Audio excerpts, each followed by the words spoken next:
ભારત માટે દુશ્મનાવટ બોલાવી સાથે આવ્યા રશિયા યુક્રેન બનાવ્યું એવું જંગી જહાજ કે ચીનની વધશે ચિંતા।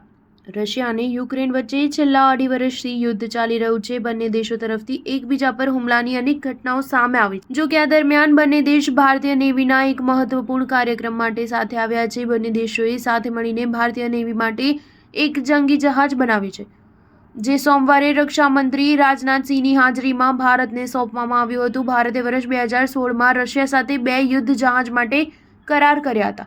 ફ્રિગેટ INS તુશીલ તેમાંથી એક છે। INS તુશીલ ક્રિવાક 4 ક્લાસ ફ્રિગેટ, જે આધુનિક સ્ટીલ્થ મિસાઇલ ફ્રિગેટ છે।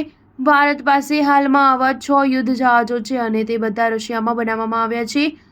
INS તુશીલ એક ક્રિવાક 4 વર્ગનું ફ્રિગેટ છે, જે અદ્યતન મિસાઇલોથી સજ્જ છે। રશિયામાં બનાવવામાં આવી રહેલા 2 યુદ્ધ જહાજો ઉપરાંત ભારતના વધુ 2 જહાજ બનાવવામાં આવી રહ્યા છે। આ ગોવા શિપયાર્ડમાં બને તેવી શક્યતા છે। આ યુદ્ધ જહાજોમાં ઉપયોગમાં લેવાતા પ્રાથમિક એન્જિન યુક્રેનમાં બનાવેલા છે।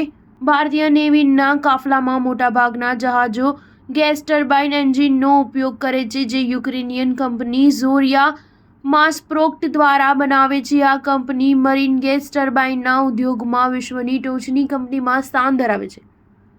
આ ઓર્ડરની સૌથી મહત્વની વાત એ છે કે રશિયા અને યુક્રેન વચ્ચે યુદ્ધ ચાલતું હોવા છતાં ભારતને આ જહાજ મળ્યું છે, તેમજ આ ઓર્ડરને પૂર્ણ કરવામાં ભારતે પણ પડકારનો સામનો કર્યો છે, જે માટે ભારતે પોતે યુક્રેન પાસેથી એન્જિન લઈને પહોંચાડવાનું પડ્યું હતું, જેથી જહાજ તૈયાર થઈ શકે। આવી સ્થિતિમાં જહાજની ડિલિવરીમાં ઘણો સમય પસાર થયો છે।